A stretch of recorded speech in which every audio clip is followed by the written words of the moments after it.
हम आपके दृष्टिकोण में ये जान सकते हैं कि स्ट्रेस जो है क्या हमारे लाइफ का एक अभिन्न अंग बन चुका है?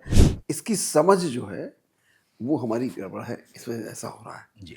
समझ ये है कि हम बहिर्मुखी हैं, हम बाहर देखते हैं संसार में और बाहर देख करके लोगों को, परिस्थितियों को, समाज को देख करके हम अपने कुछ विचार बना लेते हैं, अपने जीवन के टारगेट्स बना लेते हैं। जो धनवान है, शक्तिवान है, उन लोगों के स्ट्रेस का कारण मैं 7 पुस्तकों का कमा के रख जाऊं, अपना ही नहीं 7 पुस्तकों तक का कमा के रख जाऊं और 7 पुस्तकों तक के लिए पावर की व्यवस्था कर जाऊं। ये कौन कह रहा है कि सब मुझको हेट कर रहे हैं? कौन कह रहा है? मैं स्वयं। और कौन कह रहा है कि मैं नहीं कुछ कर सकता, मैं स्टैंड अप कॉमेडियन हूं, मैं कॉमेडी नहीं कर पाऊंगा?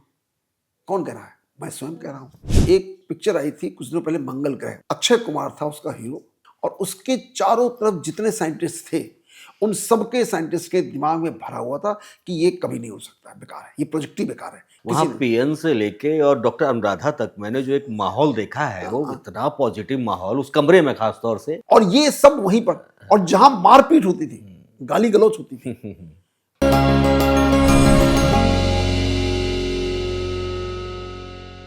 हेलो, नमस्कार। चेतना का विज्ञान डॉक्टर आमोस सचान की दृष्टि से पॉडकास्ट में एक बार फिर आप सभी दर्शकों का बहुत बहुत स्वागत है। और मैं स्वागत करता हूं डॉक्टर आमोद कुमार सचान का, हर बार की तरह। सर, थैंक यू, नमस्कार। अभी सर कुछ स्टूडेंट्स से मुझे मुखातिब होने का मौका मिला और करीब 250 की संख्या में स्टूडेंट्स रहे होंगे। तो मैंने ऐसे ही रैंडम उनसे कन्वर्सेशन शुरू किया। तो एक टोटलिटी में जो एक वहाँ से एक मुझे जो आंसर मिला, वो आंसर मिला कि सर स्ट्रेस जो है ना वो एक ऐसा लाइफ का पार्ट बन चुका है आज के टाइम पर कि वो रहता ही रहता है और हम लोग ये मान चुके हैं कि ये जा नहीं सकता। अभी पढ़ाई का स्ट्रेस है, दिनचर्या का स्ट्रेस है, सुबह उठने का स्ट्रेस है, रात को सोने का स्ट्रेस है, खाने का स्ट्रेस है। हर पार्ट में स्ट्रेस को जुड़ा हुआ देख रहे हैं आज के जो यूथ हैं। तो क्या हम आपके दृष्टिकोण में ये जान सकते हैं कि स्ट्रेस जो है क्या हमारे लाइफ का एक अभिन्न अंग बन चुका है और इससे लोग कनेक्ट हो चुके हैं और ये मान के कनेक्ट हो चुके हैं कि ये कभी जा नहीं सकता लॉन्ग लाइफ? इसकी समझ जो है वो हमारी गड़बड़ है, इस वजह से ऐसा हो रहा है। जी। समझ ये है कि हम बहिर्मुखी हैं, हम बाहर देखते हैं संसार में और बाहर देख करके लोगों को, परिस्थितियों को, समाज को देख करके हम अपने कुछ विचार बना लेते हैं, अपने जीवन के टारगेट्स बना लेते हैं और न केवल टारगेट्स बनाते हैं बल्कि उनसे आसक्ति भी हो जाती है, बहुत गहराई से अटैच हो जाते हैं। बस ऐसा ही चाहिए। न तो अपना इंट्रोस्पेक्शन करते हैं, आत्म परीक्षण करते हैं, न ही वो अपने आत्मिक गुणों को समझते हैं कि हमको चाहिए क्या। मतलब समस्या ये है कि आज हर आदमी कॉपी कर रहा है, जी।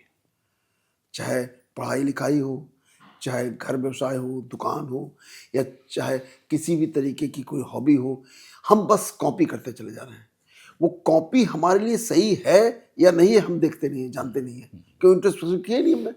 और दूसरा ये है, उस न केवल उससे हम कॉपी करते हैं बल्कि उससे आसक्ति भी पैदा कर लेते हैं, अटैच हो जाते हैं कि बस यही सही है, मुझे यही चाहिए। और वो अटैचमेंट इस सीमा तक हो जाता है कि हम 24 घंटे उसी के चारों तरफ ख्याल घुमाते रहते हैं और जब उसी से घुमाते रहते हैं तो उसकी वजह से जब हम उस पर्टिकुलर टारगेट को अचीव नहीं कर पाते हैं, जब मिलता नहीं है, वो मिलता हुआ नहीं दिखता है, तो हमारे अंदर कॉर्टिसोल का रिलीज पैदा होता है। दुख और द्वेष तो वहाँ से कॉर्टिसोल पैदा होता है, कार्टिसोल पैदा होता है। एड्रेनलिन पैदा होती है, नॉर एड्रेनलिन पैदा होती है।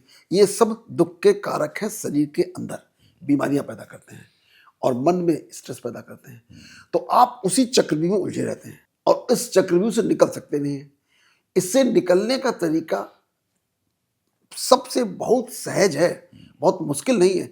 समझ में आ जाए तो वो सहज है और समझ में ना आए तो हम असहजता में घूमते रहते हैं, क्योंकि हमने एक अपने इमेज बना ली कि मुझको ऐसा दिखना है, ऐसा बनना है, ऐसा घर चाहिए, ऐसी गाड़ी चाहिए, ऐसा परिवार चाहिए, ऐसा पति चाहिए, ऐसी पत्नी चाहिए। ये हमने बना लिया टारगेट। अब वो टारगेट है इमेजिनरी। ऐसे ही लोग हीरो हीरोइन को फॉलो करने लगते हैं, जी। बस हमको ऐसे ही दिखना है। वो भले ही वो कपड़ा भी आपके ऊपर अच्छा दिखाई दे, भले आपको आप जो पहनने हो, जो और काम करते हो, जो स्टाइल बनाते हो, वो भी अच्छी नहीं लगती हो, लेकिन आपने आसक्ति बना ली, अब उसको पूरा करने में लगे हुए हैं। पूरी होती नहीं है। इस संसार में सबसे बड़ा जो भ्रम है, वो भ्रम ये है कि हमको ये नहीं पता कि जो कुछ इस संसार में है, ये सब नष्ट हो जाने वाला है। यस। ये इंक्लूडिंग ये शरीर। तो इस शरीर के संबंध, शरीर के पदार्थ, लोगों से जो आसक्ति है, ये सब दुख का कारक है। ये कभी भी आपको सुख नहीं, सुख हमारे अंदर है। आज की तारीख में उस सुख की परसेंटेज बहुत थोड़ी बची है, 3% बची है, नाप करके मशीन से। उस 3% को हम बढ़ा सकते हैं, बढ़ा सकते हैं। और जब बढ़ा देंगे तो हमारे अंदर सुख ही सुख होगा, और हमारे अंदर दुख खत्म हो जाएगा, जो स्ट्रेस है वो खत्म हो जाएगा। अब दूसरा सवाल पैदा होता है कि सुख कैसे पैदा किया जाए, कैसे पैदा किया जाए? क्योंकि सुख जब हमारे अंदर इतना कम है, तो सुख पैदा करने का सबसे सहज उपाय है, सबसे सहज उपाय है ये। इस बात को लोग अगर अपने अंदर अंतरंग कर लें, और वो सहज उपाय है कि हमको दूसरे की खुशी में खुश होना सीखना पड़ेगा। जब भी कोई व्यक्ति सामने आता है, तो मेरे मन में ये भाव होना चाहिए कि कैसे इसकी मदद हो जाए, अपनी सीमाओं के तहत। आपकी सब सीमाएं हैं जी। नियम है, कानून है, परिस्थितियां हैं, उनके अनुसार आप कैसे कर सकते हैं। तो कम से कम आपके मन में भाव पैदा हो, आप कर पाए न कर पाए, लेकिन कम से कम एक काम तो हम सब कर सकते हैं, उसमें तो कुछ खर्च भी नहीं होता, कि हम ये विचार पैदा करें इसका भला हो, इसका भला हो, इसमें तो कुछ खर्च भी नहीं होता। अगर हम ये सोच लें कि इसके प्रति द्वेष पैदा करें, उसके प्रति द्वेष पैदा करें, तो आपके पूरे दिन कोर्टिसोल बढ़ेगा 24 आवर्स, और 24 आवर्स हम स्ट्रेस में रहेंगे। तो हमको बड़ी सिंपल सी परिभाषा है कि पहले अपने आप को देखें, अपने अंदर की खूबियों को देखें, और उन गुणों का विकास करें। उसके साथ ही साथ जो सामने दिखाई देता है, उसके प्रति ऐसे प्रेम भरे भाव हो, ऐसा मन हो कि काश इसका भी काम हो जाए। अभी शाम को अभी आप बैठे थे, आपके सामने ही सामने एक पर्सन, हस्बैंड वाइफ आए थे जी। अपनी समस्या लेके आए थे।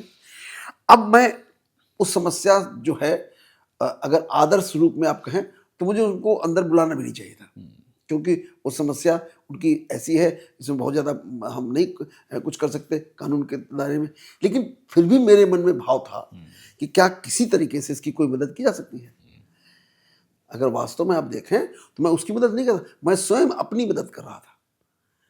क्योंकि जब ये भाव मेरे अंदर आएगा, तो यही प्रकृति के एक और नियम है ये भी, कि आप जैसा विचार करेंगे वैसे विचार आकृष्ट कर लेंगे पूरे ब्रह्मांड से, और वो आपकी मदद करने लगा। बिल्कुल।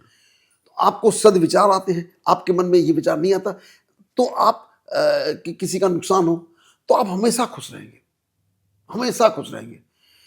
देखो, किसी के भाग्य को नहीं बदला जा सकता। जैसे अभी आप ही के सामने एक और मरीज भी आया था जी। वो मरीज भी बहुत परेशान था, उसकी पत्नी बहुत सीरियस थी। उसकी सीरियसनेस को मैंने अपने गहराई से महसूस किया, उसके दुख को महसूस किया, उसके दुख को दूर करने का प्रयास किया। जो प्रयास मैं कर सकता हूँ मानवीय संवेदनाओं के साथ में, उससे वो व्यक्ति को संतोष मिला, सुख मिला। जब उसको सुख मिला है, वही सुख मेरा सुख है। जब हम सिर्फ अपने सुख की बात करेंगे, तो दुख ही दुख मिलेगा।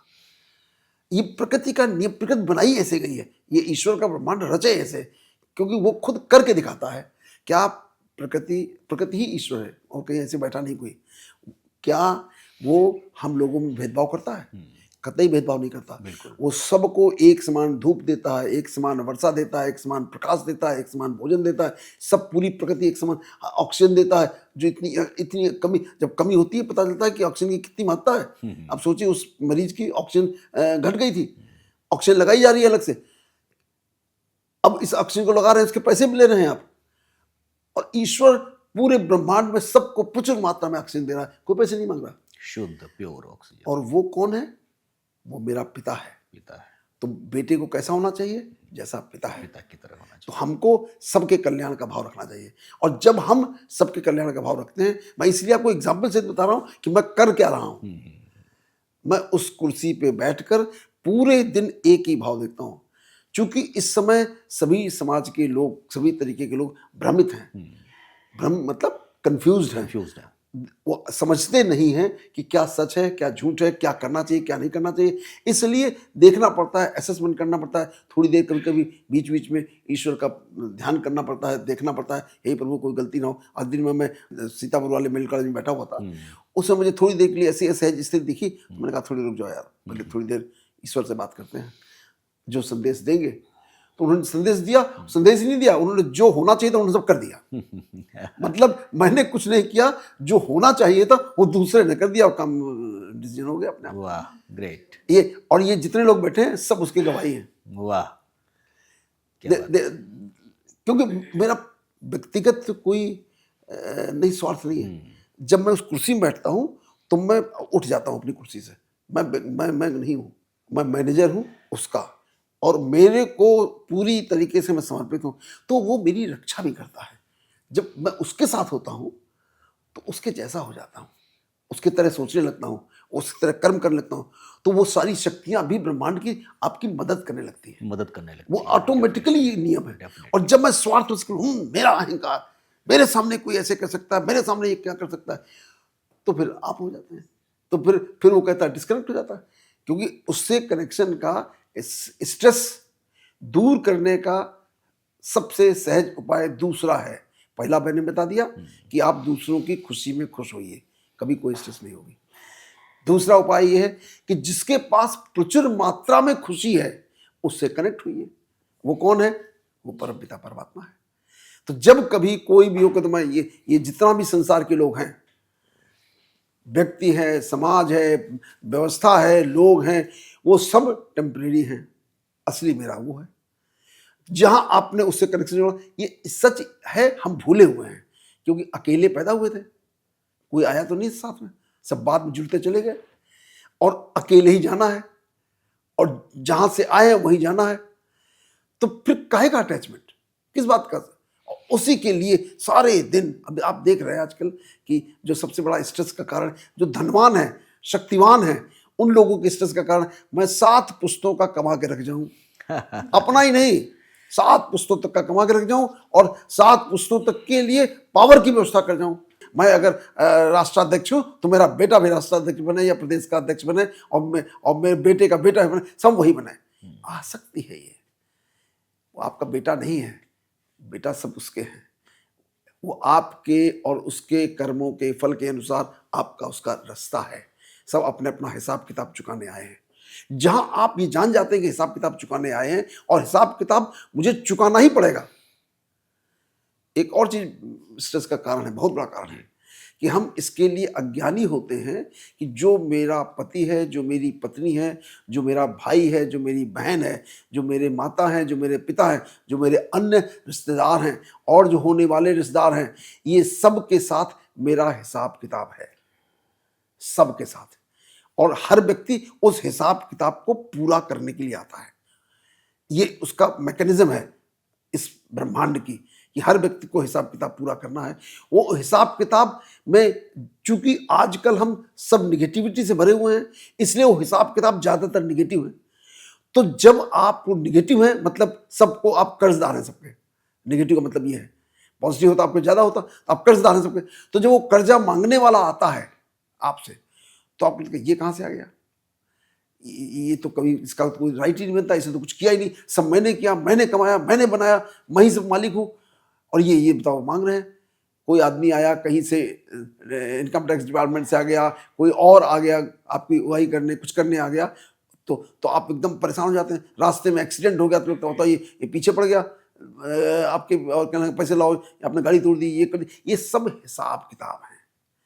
तो जब भी जीवन में कोई हिसाब किताब आए, उसको याद करो कि हे प्रभु मुझे शक्ति प्रदान करो कि मैं सारे हिसाब किताब पूरे कर सकूं, पूर्ण हो सकूं। कि इसी तरीके से वीडियो कॉल में एक कोर्ट में केस था, वीडियो कॉन्फ्रेंसिंग के थ्रू। जो अपोजिट पार्टी थी वो ढेर सारी उसकी डिमांड्स थी। मैंने कहा इतनी ज़्यादा संशय की स्थिति में एक साथ काम नहीं किया सकता है, तो हमको अलग अलग ही काम करना चाहिए। क्यों दूसरी आत्मा को कष्ट हो, क्यों इस आत्मा को कष्ट हो, बाकी अन्य आत्माओं को क्यों कष्ट हो। मैंने पब्लिकली कोर्ट के सामने कहा कि जो भी इनका बन सकता हो लीगली, और जो मैं दे सकता हूं वो सब मैं देने को तैयार हूं, और जो नहीं भी होगा और मैं अगर लोन लेके भी दे सकता हूं वो भी दे दूंगा, क्योंकि मुझे मालूम है कि ये कर्जा है, तो मैं कर्जा चुका के जाऊंगा। अब इस कर्जे को जब निपटाने की बेला आती है तो उस समय जो सहन शक्ति है, जो सहने की क्षमता है, वो भी उसी के पास है, तो वो दे देता है। फिर आप बिल्कुल एकदम कंफर्टेबल हो जाते हैं, एकदम आपको पता भी नहीं चलेगा कि हाँ इतनी बड़ी प्रॉब्लम आई और मैंने सह ली और भूल भी गया, समा भी गया, इट्स ओके, डन। क्योंकि अल्टीमेटली इन सबके कॉम्प्लिकेशंस, अगर आप इस तरह से रहते हैं, इस तरह सोचते हैं, तो आपके अंदर की जो बायोकेमिकल रिएक्शंस हैं वो नॉर्मल होते हैं, उससे आपका शरीर और मन दोनों स्वस्थ रहता है और आपको स्ट्रेस नहीं होती है। स्ट्रेस नहीं होती है। लेकिन अगर इसके विपरीत सोचते हैं तो ये एबनॉर्मल हो जाते हैं, और एबनॉर्मल होकर के आपका कॉर्टिसोल लेवल इतना बढ़ा देते हैं, इतना बढ़ा देते हैं कि आप व्यथित होकर परेशान हो जाते हैं और उल्टे सीधे एक्शन करते हैं। जब मन आपका आपके कंट्रोल में नहीं होता है, विचारों की श्रृंखला बहुत तेज दौड़ रही होती है, तो उस समय जो भी डिसीजन करते हैं वो सब गलत होते हैं। नोट कर लीजिए, भगवान कृष्ण ने गीता में बहुत सहज शब्दों में कहा है कि शांति के लिए यदि कोई निर्णय करना चाहते हैं तो अशांत मन से आप नहीं कर सकते हैं। ट्रू। उसके लिए भी पहले मन को शांत करना पड़ेगा, तब आप निर्णय कर पाएंगे। तब वो जो निर्णय करेंगे वो सत्य निर्णय होगा, अन्यथा वो निर्णय सही निर्णय गलत नहीं होगा। होगा। तो अपने आप को सहज रखिए, अपने आप को सिंपल रखिए, और उसके बाद उससे कनेक्ट होइए, उससे पूछिए। वो ईश्वर वैसे ही बात करता है जैसे हम और आप बात करते हैं, लेकिन जुड़े तो हम उससे, हम जुड़े तो संसार से हैं, जुड़े तो संसार के आकर्षण से हैं। हर चीज हमको लगती है बस ये मेरी मेरी नहीं, मेरे अनुसार होनी चाहिए। हर चीज जो मैं सोच रहा हूं बस ऐसी होना चाहिए, ऐसा है नहीं। तो आप जीवन का सुख भी नहीं ले पाते। जीवन का सुख जो है सिर्फ वर्तमान में होता है। दुखी रहने के कारण बता दो क्या है। हम लोग टारगेट बनाते हैं, टारगेट बना के टारगेट से चिपक जाते हैं। चिपक जाने का मतलब आसक्त हो जाते हैं, हमें यही चाहिए। और टारगेट वो ऐसा है नहीं कि आपने आज टारगेट बनाया और ये कल या तुरंत पूरा हो गया, ऐसा होता नहीं। टारगेट तो बनते हैं लंबे, 1 वर्ष के, 2 वर्ष के, 3 वर्ष के, 5 वर्ष के, लंबे बनते हैं टारगेट। वो टारगेट तो जब पूरा होगा तब आएगा। आपने अपने मन में सोच लिया कि जब ये पूरा हो जाएगा तब मैं सुखी होऊंगा, तब मुझे सुख मिलेगा। मैंने एमबीबीएस में एडमिशन लिया और डॉक्टर बन जाऊंगा तब मैं सुखी होऊंगा। एमबीबीएस का डॉक्टर बनने में 5 साल लगेंगे, तब तक आप दुखी रहेंगे, क्योंकि आपने टारगेट बना लिया, टारगेट से चिपक गए। ये नहीं है। टारगेट बनाया, एमबीबीएस होना है, एमबीबीएस एडमिशन लिया, एडमिशन के बाद पूरे इस 5 वर्ष के दौरान जो भी कर्म करूंगा उस कर्म में खुशी महसूस करूंगा, उस कर्म को करने में आनंद होगा। टारगेट पूरा होगा नहीं होगा, हमने इंडस्ट्री लगाने का फैसला किया, हमने मेडिकल कॉलेज खोलने का फैसला किया, पूरा होगा नहीं होगा, कब पूरा होगा उसकी नीति हो जाने का। मैं चिपक गया, बस मेरे अनुसार ही के लिए होना चाहिए और कोई तरीका नहीं है, जैसा मैं चाहता हूं बस वैसे ही होना चाहिए, और वो आपको हमेशा परेशान करेगा। तो हमको जीवन में यदि सुख चाहिए, शांति चाहिए, आनंद चाहिए, तो हमको हर पल वर्तमान में रहना पड़ेगा, इसी क्षण में रहना पड़ेगा, और इस क्षण में उससे जुड़ के रहना पड़ेगा। परमानंद ही परमानंद है। ये जो हमारे मन में द्वेष, घृणा, ये चीजें आती हैं और हम भगवान से डायरेक्ट कनेक्टेड हैं, तो ये क्यों आती हैं? ये नहीं आना चाहिए। मतलब ऐसा हम क्या करें कि ये चीजें हमारे मन में आए ही नहीं। आपने हमारे पुराने पॉडकास्ट नहीं सुने हैं, इसलिए सवाल है। अभी आप पुराने पॉडकास्ट सुनिएगा, डिटेल में सुनिएगा, तो आपको समझ आ जाएगा। फिर मैं आपके क्वेश्चन का आंसर वर्तमान में भी दे रहा हूँ। हमारे मन में विचार कहाँ से आते हैं? पहले सवाल ये होगा ना, जो तुमने कहा कि मेरे मन में निगेटिव विचार आते हैं, ईर्ष्या के, द्वेष के, क्रोध के, घृणा के विचार आते हैं, अहंकार के आते कहाँ से? मैं इसको बता चुका हूँ और ये सब जग जाहिर है, वैज्ञानिक ये निष्कर्ष है कि हमारे मन में 2 हिस्से हैं प्राइमरली। एक है चेतन मन और एक है कॉन्शस माइंड, और एक है अवचेतन मन, सब कॉन्शस है, अनकॉन्शस माइंड। चेतन मन वो मन है जिस मन से हम ये वार्तालाप कर रहे हैं, ठीक है। और उसको कौन बताता है आंसर? जो वार्तालाप करे वो बता कौन रहा है उसको, कोई तो बता भी रहा होगा, वो है उसका अवचेतन मन। और अचेतन मन, अवचेतन मन में सबकॉन्शियस माइंड में और अनकॉन्शियस माइंड में, इस जन्म की सबकॉन्शियस माइंड में पूरी जो भी कर्म हमने किए हैं उसकी ऑडियो विजुअल रिकॉर्डिंग है। जो कैमरे लगाते हो, एक छोटे छोटे कैमरे लगाते हो सब जगह, इसमें पूरा परमानेंट है और हार्ड डिस्क एनॉर्मस है। मैं इसके बारे में अगली बार बताऊंगा कि इस हार्ड डिस्क में millions and millions trillions of movie की रिकॉर्डिंग हो सकती है इसमें, उसका एग्जैक्ट फिगर बताऊंगा आपको फिर। तो वो जो हार्ड डिस्क है वो रिकॉर्डेड है पूरी, और वो जो हार्ड डिस्क है वो मेरे ही कर्म है, किसी और ने नहीं किया। जब से जन्म मिला हमको तब से मैं ही कर्म कर रहा हूँ और वो रिकॉर्ड है उसमें। और अनकॉन्शियस माइंड में पिछले जन्मों की रिकॉर्ड है। ये सब चेतन मन को गाइड करते हैं, बताते हैं कि ये करो। तो अगर हमारे अवचेतन मन में ईर्ष्या, द्वेष, क्रोध, मोह, अहंकार, काम वासना भरी हुई है तो वो चेतन मन को क्या गाइड करेगा? ये गाइड करेगा कि ऐसे करो। और हम इतने कमजोर हैं कि मेरे अंदर कोई शक्ति नहीं है, तो मैं उसके जैसा वो गाइड करता है मैं मान लेता हूँ। इसीलिए तो इसको जो अब अगला सवाल पैदा होता है कि कैसे ठीक करें।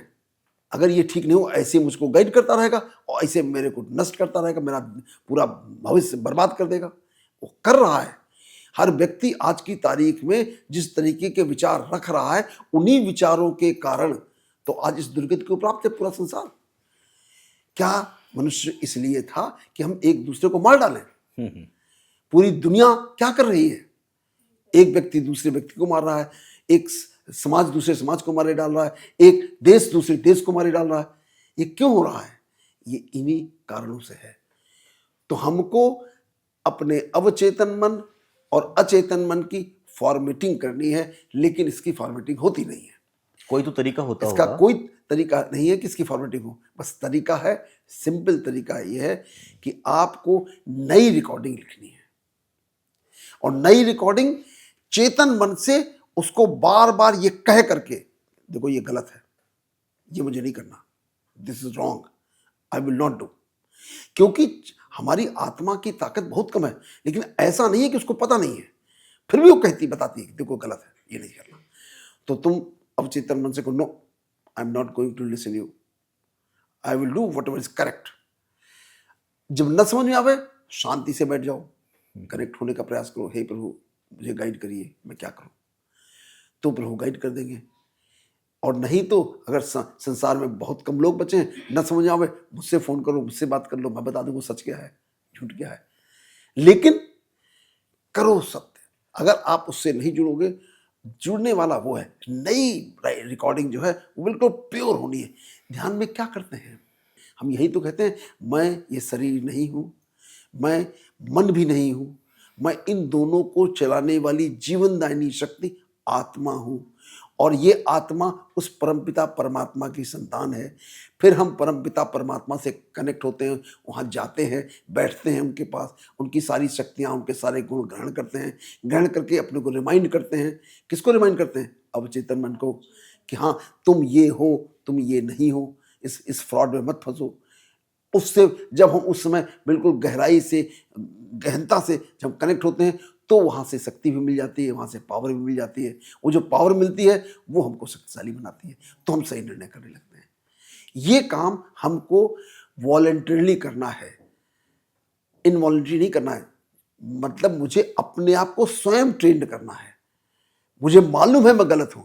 जो व्यक्ति ये बात मान लेते हैं कि मैं गलत हूं, वो सुधर सकते हैं। जब तक ये ही नहीं मानेंगे हम, कि डायग्नोसिस ही नहीं मानेंगे, मतलब डायग्नोसिस बन गई, ये डायग्नोसिस पक्की है, हम सब गलत हैं, परसेंटेज कम ज्यादा हो सकती है बस। तो हम सब जब गलत हैं, ये हमने मान लिया, तो हम ठीक भी हो सकते हैं। लेकिन हम जब मानते ही नहीं है कि हम खराब हैं, तो खराबी ठीक कैसे होगी? कहेंगे जो करना है यही सही है, शोषण करना ही सही है। दूसरे एक सज्जन मुझसे बोले, बहुत ही सफल व्यक्ति थे, कहें जब 1000 आदमी का हम शोषण करते हैं तब हम रिच बनते हैं। हमने कहा ये आपकी परिभाषा होगी, मेरी परिभाषा नहीं है ये। मैं कहता हूँ 1000 आदमी का कल्याण करते हैं तो हम बहुत धनवान बनते हैं, धन की वर्षा होती है। आपको वो कला नहीं आती है, आपको ये वाली कला आती है। ये वाली कला, शोषण वाली कला सिर्फ दुख देती है। आपने खूब शोषण करके खूब पैसा पैदा कर लिया, और खूब ताकत भी पैदा कर लिया, बहुत बड़े शक्तिशाली व्यक्ति बन गए, टॉप पॉलिटिशियन बन गए। रात की नींद नहीं आती, आदमी को मखमल का बिस्तर कांटे लगे दिखाई देते हैं उसमें। आपको 24 घंटे स्ट्रेस, 24 घंटे स्ट्रेस, और वो स्ट्रेस किसी लायक नहीं है। इसलिए सबके कल्याण का काम करो, सबका भला सोचो और उसकी तरफ से सोचो कि वो करने वाले हम नहीं है। हम सिर्फ करावनहार वो है, हम करनहार हैं। जब करनहार बन जाओगे तो करावनहार आपसे बहुत कुछ करा लेगा, अच्छे से अच्छा कराएगा और कभी स्ट्रेस नहीं आएगी। तो जब भी गलत विचार आता है तो कह दो ये मेरे ही अपने कर्मों का फल जो रिकॉर्डेड है वही करा रहा है, भाग जाओ तुम, हमें नहीं बनना तुमसे, हमें तुमसे सलाह नहीं लेनी है। उसकी परसेंटेज है 95%, चेतन मन की परसेंटेज है 5%।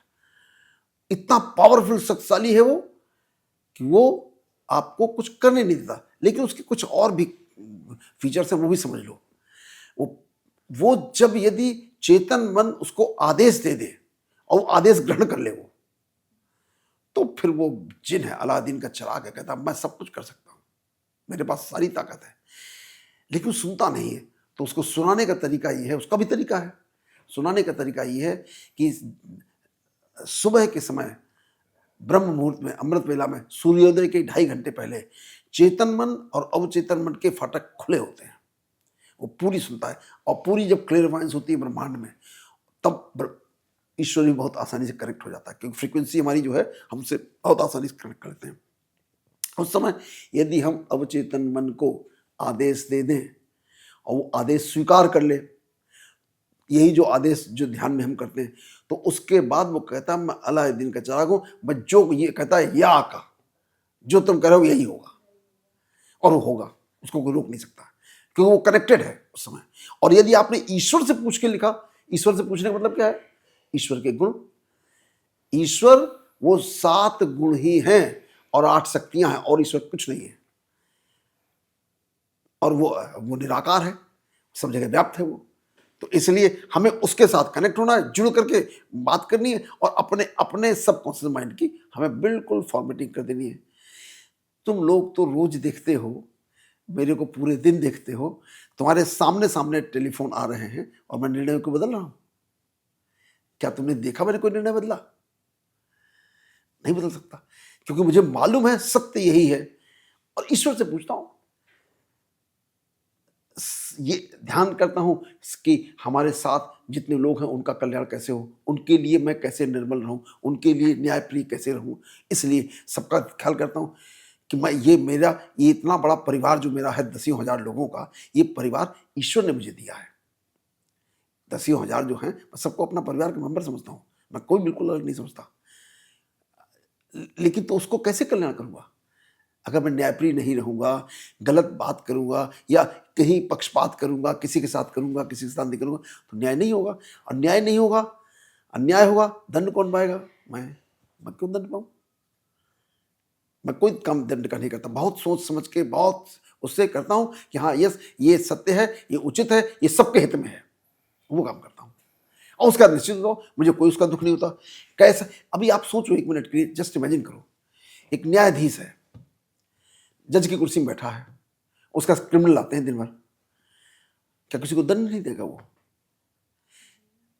उसका धर्म है, उसकी ड्यूटी है कि जो जो नियमानुसार जो क्राइम कर रहा है उसका दंड दे, वो ये उसका काम है। लेकिन इसमें जब दंड देना, जब जज दंड देता है तो उसका फल वो भोगता है। जब वो कहता मैं नहीं दे रहा दंड, ये दंड देने वाला वो है, मैं खाली करनहार हूं, तो उसका पाप मुक्त हो जाता है। किसी को मृत्यु दंड दिया, मृत्यु दंड भी तो दंड है, किसी व्यक्ति की हत्या हो रही है, कानून के तहत हो रही है। तो इसमें बहुत महीन रेखा है जब वो ये कहता है कि नहीं ये दंड का प्रावधान है और ये दंड मैं नहीं दे रहा हूं, देने वाला वो है, उसका नियम है, इसलिए मुझे लिखना पड़ा, मैं लिखने वाला हूं। तो उसके सारे दोषों से आप मुक्त हो जाते हो। कितने देखा आपने, अर्जुन ने हजारों लाखों लोगों की सेना को वध किया, क्या कहा था कृष्ण ने कहा था कि ये सब मरे हुए हैं, इनको तुम क्या मारोगे? तुम नहीं मारोगे तो भी ये मरेंगे, लेकिन यदि धर्म की रक्षा हेतु इनका वध करोगे तो उसका पुण्य तुमको मिलेगा। और उसके बाद अगर तो तुमको राज्य का भोग करोगे और स्वर्ग भी मिलेगा। और अगर नहीं मारोगे तो ये तो मरे हैं, तो मरेंगे ही मरेंगे, लेकिन तुमको उसका पाप भोगना पड़ेगा। यही तो गीता का ज्ञान दिया था उन्होंने। कृष्ण तो कहा जाता है पूर्णावतार थे, लेकिन वो नियम से वो भी नहीं बच पाए, उनको भी मृत्यु मिली तो अपने नियम के उनको भी अनुसार मृत्यु मिली।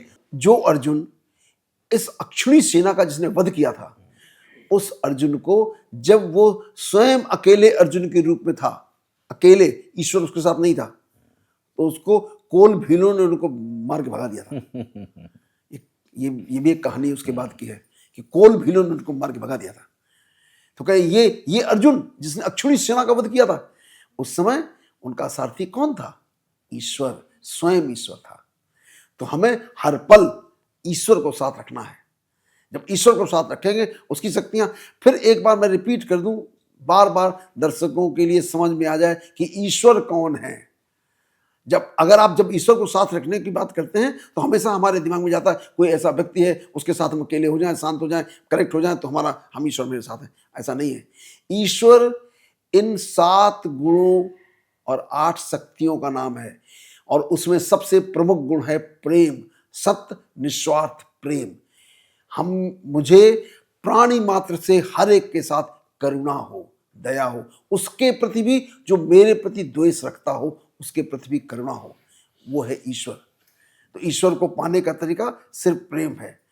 अल्बर्ट आइंस्टीन ने एक बार बहुत अच्छी तरीके से एक जगह साफ साफ लिखा कि God is love and love is God. साफ साफ लिखा। मेरे जीवन के अंतिम समय में समझ में आया कि ये सब संसार, सब कुछ बेकार है, हमको सिर्फ और सिर्फ प्रेम करना आना चाहिए, और यदि प्रेम करना जान जाए तो संसार का कल्याण कर सकते हैं। उसने अपनी इक्वेशन को मॉडिफाई किया। उसने कहा वो एनर्जी इस मानवता को हील करने के लिए चाहिए, मानवता के कल्याण के लिए जो चाहिए, मल्टीप्लाई कर mc² कर दिया जाए, लाइट की स्पीड से अगर मल्टीप्लाई कर दिया जाए तो जो एनर्जी पैदा होगी वो पूरे संसार का कल्याण कर सकती है। ट्रू। ये आइंस्टीन के अपने शब्द हैं। उसने अपने लेटर टू हिज डॉटर उसने लिखे हैं खुद। तो उन सब लोगों को जो सर्वशक्तिमान बने, पावरफुल बने, मोस्ट लर्नेड बने, उनको सारे संसार के सारे अचीवमेंट मिले, उनको भी अंत में यही समझ में आया।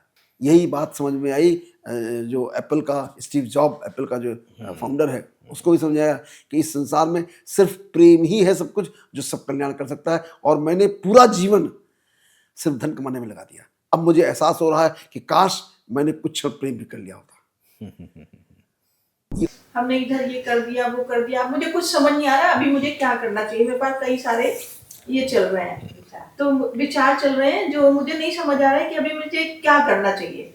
तो उस टाइम पे हम ये सोचते हैं कि अब ऊपर वाले पे छोड़ देते, वही मुझे डिसाइड करेगा कि मुझे क्या करना है। वो डिसाइड कर देता है शायद। सुनिए, बहुत सही क्वेश्चन है। और ये परिस्थिति हर एक के जीवन में दिन में कई बार आती है। एक दिन में कई बार आती है, पूरे जीवन में बहुत बार आती है। और जब ये ऐसी परिस्थिति आए तो जो गीता का संदेश है वही तुम्हारे अंदर भी लागू होता है।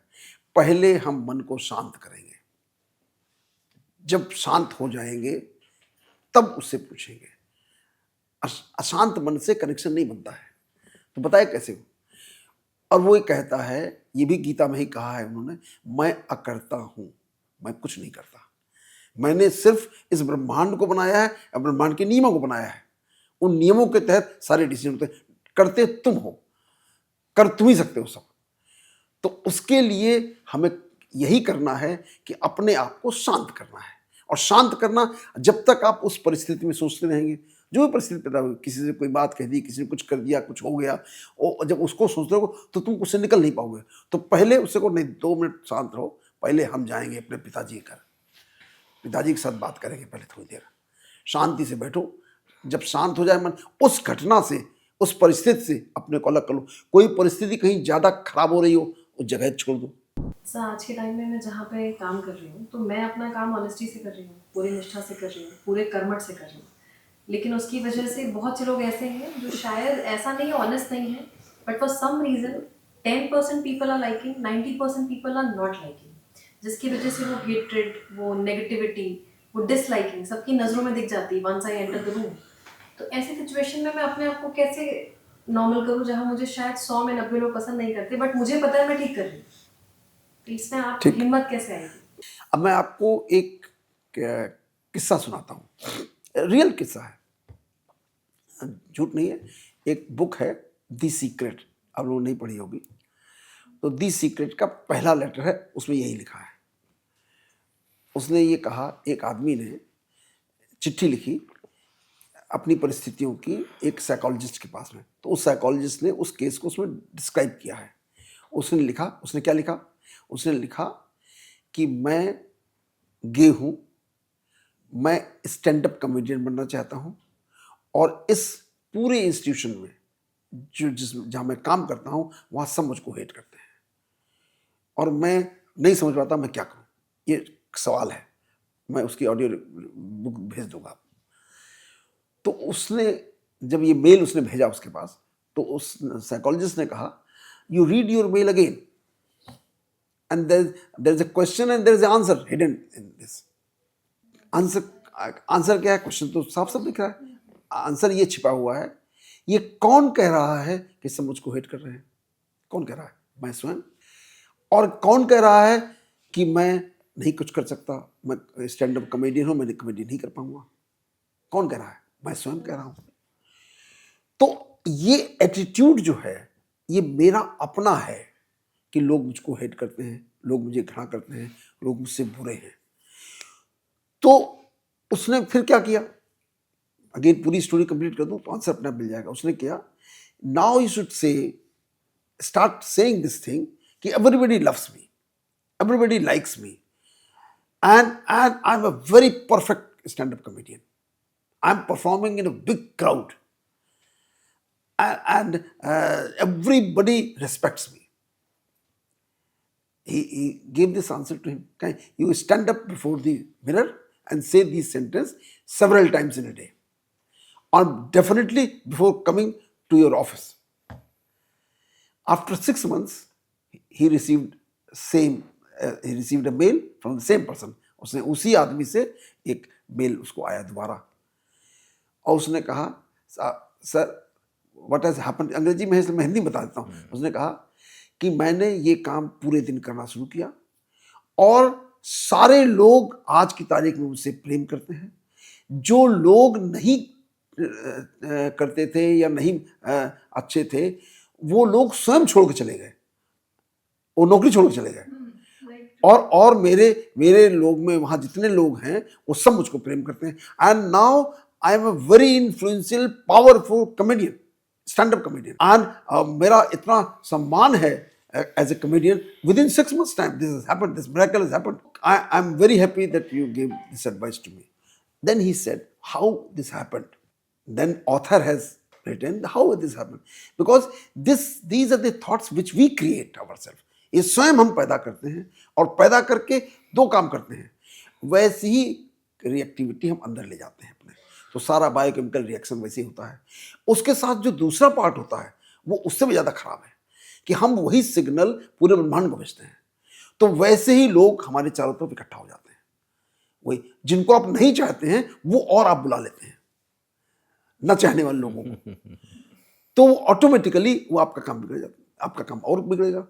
तो आपका ड्यूटी ये है, आप एक है, सब मुझको प्रेम करते हैं, सब बहुत अच्छे हैं, और मैं एक्सेलेंट काम कर रही हूं, वो सब अच्छे हो जाएंगे। एक पिक्चर आई थी कुछ दिनों पहले, मंगल ग्रह, वो रियल पिक्चर थी।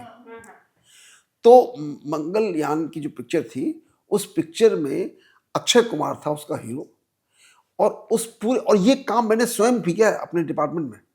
वो अक्षय कुमार हीरो था, और उसके चारों तरफ जितने साइंटिस्ट थे, उन सबके साइंटिस्ट के दिमाग में भरा हुआ था कि ये कभी नहीं हो सकता, बेकार है, ये प्रोजेक्ट ही बेकार है, ये सब लोग गलत हैं, और ये कभी सफलता मिलेगी नहीं।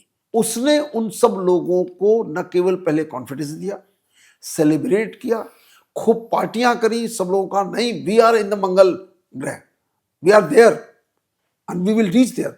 एक बार फेल होंगे तो क्या होगा, दोबारा होंगे, दोबारा नहीं, तीबार हम मंगल ग्रह पहुंचेंगे। और सबके अंदर उसने भावना भर दी पूरी, और अल्टीमेटली हम मंगल ग्रह पहुंच गए। एक ऐसे उसी टीम के साथ जो पूरी तरह नेगेटिव थी। उसमें कई तो ऐसे थे जो कहते थे यहाँ छोड़ो, डिपार्टमेंट में पोस्टिंग चेंज कर दो, मुझे दूसरी डिपार्टमेंट में पोस्ट कर दो, ये मंगल वाला प्रोजेक्ट ही बेकार है। तो अल्टीमेटली सब सफल हुए। इसको मैंने डिपार्टमेंट ऑफ फार्माकोलॉजी, जहाँ मैं HOD था, वहाँ पर मैंने इस पूरे फार्मूले को इम्प्लीमेंट किया। वहाँ पर सारे लोग निगेटिविटी से भरे हुए थे, सारे के सारे। और निगेटिविटी की हालत ये थी कि सब एक दूसरे से फाइट करते थे, एक दूसरे को गाली गलौज करते थे, वहीं कॉरिडोर में गाली गलौज करते थे, मारपीट तक करने को तैयार रहते थे सब। तो जब जिस दिन मैं चेयर में बैठा HOD की, उस दिन मैंने उनसे कहा कि आप तो एग्जाम्पल हैं, आप तो आए हैं जी वहाँ पर। बिल्कुल बिल्कुल। मैंने कहा नो, मैंने कहा this is not the way of running the department. हमने कहा हम सब मिलकर डिपार्टमेंट चलाएंगे और एक्सीलेंट चलाएंगे, बेहतरीन ढंग से चलाएंगे, इसमें कोई डाउट नहीं, लेकिन हम सब चलाएंगे। हम सब एक साथ बैठेंगे, एक साथ खूब चाय नाश्ता पार्टी सब कुछ करेंगे और सबके ओपिनियन लेंगे और सबके ओपिनियन से जो डिस्कस निकलेगा उसको इम्प्लीमेंट करेंगे। उसको सब लोगों का ओपिनियन बनेगा। ये नहीं है कि आप ओपिनियन एक आदमी को सबने बताया, हमने कहा मेरा कोई फर्म नहीं है, हमने कोई डिसीजन किया, तुमने कहा नहीं इसको अभी नहीं, इसको 15 20 दिन बाद कर दीजिएगा, इसमें ये नहीं ये कर दीजिए, इसमें ये सोने नहीं ये सोने छाप दीजिए। मैंने कहा सब, और सब लोग पास कर दें, बस अब सब लोग मिलकर काम करेंगे। उस डिपार्टमेंट में MD की 6 सीट्स थी। कोई डिपार्टमेंट का एक भी फैकल्टी मेंबर उसको बढ़ाने के लिए तैयार नहीं था। ज़्यादा बच्चे आ जाएंगे, ज़्यादा पढ़ाना पड़ेगा, ज़्यादा काम करना पड़ेगा। 6 से मैंने कहा नहीं आएंगे तो अपना पढ़ेंगे, इतने डॉक्टरों की जरूरत है देश को और हम बढ़ने नहीं दें उसको, ये गलत है। हमने कहा नहीं, तो हम 16 अप्लाई करेंगे। तो 16 के लिए अप्लाई किया। अल्टीमेटली इंस्पेक्टर आया, उसको अच्छे से बताया, समझाया, दिखाया सब कुछ, 16 हो गई। फिर भी गनीमत। फिर मैंने कहा देखो फैकल्टी बहुत ज़्यादा है, हमारे 14 फैकल्टी थी, उसमें एलिजिबिलिटी हमारी ज़्यादा बनती थी। हमने कहा ये बताओ देश को ज़रूरत है डॉक्टरों की और मैं काम न करूं, ये कहाँ से सोचे थे। फिर इंक्रीज ऑफ सीट अप्लाई कर दिया। And you can you imagine 26 seats I वाह। एक साल में, जिस डिपार्टमेंट में 6 सीट्स थी। और 26 कहाँ पर, अरे कहीं बैठेंगे, पढ़ेंगे, हम पढ़ाएंगे, वो पढ़ेंगे। कोई जरूरी कि सबको लिए बड़े बड़े कमरे चाहिए, हम लेक्चर थिएटर में बैठ के पढ़ लेंगे। और सब हमारे साथ बिल्कुल मिलजुल के काम किए। किसी भी आदमी ने उससे कभी विरोध नहीं किया। वहाँ PN से लेके और डॉक्टर अनुराधा तक मैंने जो एक माहौल देखा है वो इतना पॉजिटिव माहौल उस कमरे में खास तौर से। और ये सब वहीं पर, और जहां मारपीट होती थी, गाली गलौज होती थी, मतलब अनइमेजिनेबल लोगों से। फिर मैं एक किस्सा सुना देता हूँ इसमें, रियल टाइप किस्सा, जिससे आपको समझ आए कि कैसे काम होता है। मैं जब भी आपसे बात करता हूँ, जब भी आप ये सवाल मुझसे करते हैं वर्किंग कंडीशन में, तो आपसे कहता हूँ उसको बुलाओ, प्रेम से बैठा लो, एक कप चाय पिलाओ, जिससे लगता है कि ये प्रेम नहीं कर रहा है, उसको चाय पिलाओ, चाय पिलाने के बाद फिर बात करो, उससे दोस्ती बनाओ, एक प्रेम का संदेश उसको दो, तो ऑटोमेटिकली प्रेम करने लगे वो। और प्रेम, आजकल प्रेम की डेफिनेशन फिर से बता दूं, प्रेम की डेफिनेशन बहुत गलत हो गई है। प्रेम, जिसको प्रेम आजकल लोग मानते हैं, लोग अज्ञानता इतनी बढ़ गई है, वासना और मोह को प्रेम कहते हैं। ये प्रेम नहीं है, ये आसक्ति है। वासना को जोड़ करके, मोह को जोड़ करके जो बनती है उसको प्रेम कहा जाता है, उसी को सब एडवर्टाइज करते हैं। वो प्रेम नहीं है, वो विकार है। प्रेम चाहता है इसका कल्याण हो, जो मेरे सामने बैठा है इसका कैसे कल्याण हो, मैं क्या कर सकूं इसका भला हो जाए। ये अज्ञानी है, ये नहीं जानता है सच क्या है, सही क्या है, क्या इसके लिए हितकारी, ये भी नहीं जानता है। तो मेरा धर्म मैं बताऊं, अगर जबान से जो बताऊं, यहां से बताऊं, मन से बताऊं, ये बहुत अच्छा व्यक्ति है, बहुत सही है, और इसके लिए काम करें। अल्टीमेट एग्जाम्पल देखिए जीसस क्राइस्ट का, इससे बड़ा तो कोई बुरा नहीं हो सकता ना, कि जिस व्यक्ति को क्रूसीफाई किया जा रहा है, मृत्यु दंड दिया गया है, यहूदियों ने उसको मृत्यु दंड दिया है, उसको क्रॉस में ले जाके बांध के ले जा रहे हैं टांगने के लिए, उस समय उसके हृदय में प्रेम भरा है। कहता है oh my God forgive them because they don't know what they are doing, because every act has its own decisions. जो कर्म किया जाएगा उसका फल मिलेगा। उसमें जीसस क्राइस्ट भी कुछ नहीं कर सकते, कोई कुछ नहीं कर सकता। हर कर्म का फल निर्धारित है इस ब्रह्मांड में, और वो जानते हैं कि कर्म, अगर मेरे जैसे भाग्य मैंने जो है, मेरे पास इस शक्ति है कि मैं उस ईश्वर से जुड़ा हुआ हूँ। वो इनलाइटेंड सोल थे। इनलाइटेंड सोल का मतलब है वो कनेक्टेड हैं, उनके सारे गुण और ईश्वर के गुण एक हो जाते हैं। तो मैं सब कुछ क्रिएट कर सकता हूँ। ये किया, फ्राइडे को दिन क्रूसीफाई किए गए, ईस्टर के दिन जाके बैठ गए। फिर उन्होंने जब उनका समय निर्धारित था, शरीर का समय है। Everybody who is born in this body has to die, body has to die, but the body has to die, he doesn't have to die. जो इसके अंदर ऊर्जा है, जो जो आत्मा है, वो अजर अमर अविनाशी है, उसकी मृत्यु नहीं हो सकती। लेकिन जब आप उसके स्वरूप में रहें, उसके भान में रहें, हम तो शरीर के भान में रहते हैं, इसने कुछ कह दिया, उसने ये कर दिया, उसने वो बोल दिया है, ये हो गया, वो हो गया, वो शरीर को सब होता है, आत्मा को थोड़ी होता है। तो बस कल से मैं उम्मीद करता हूँ कि आपको आंसर मिल गया होगा। बिल्कुल ठीक कहा सर आपने कि ईश्वर से बात करने से बात बनती तो है, और ऐसा लगभग सभी लोग इस चीज़ को महसूस भी करते हैं। और ख़ास तौर से आपके इस पॉडकास्ट में शामिल होने के बाद मैं देख पा रहा हूँ, जो महसूस कर पा रहा हूँ, विद्यार्थियों से मिलने के बाद, स्टाफ से मिलने के बाद, डॉक्टर से मिलने के बाद, परिवर्तन हो रहे हैं। वो परिवर्तन अभी बहुत बड़े लेवल पर ना सही, लेकिन इनिशिएटिव लेवल पर एक बातचीत में, एक कर्मशैली में, कार्यशैली में थोड़ा बहुत वो अंतर देखने को मिल रहा है, और बहुत खुशी होती है सर डेफ़िनेटली कि हमारी बातों से कहीं न कहीं कुछ लोग मोटिवेट हो रहे हैं, परिवर्तित कर पा रहे हैं अपने आप को। सर इतनी बेहतरीन चीज़ों को इतने आसान भाषा में अपने व्यक्तित्व से, अपने कार्यशैली से, अपने एक्सपीरियंसेस से जो आती हैं चीज़ें हम सबको शेयर करने के लिए आपका बहुत-बहुत धन्यवाद। अगले पॉडकास्ट में आपसे फिर से मुलाकात होगी। नमस्कार थैंक यू, सर। नमस्कार।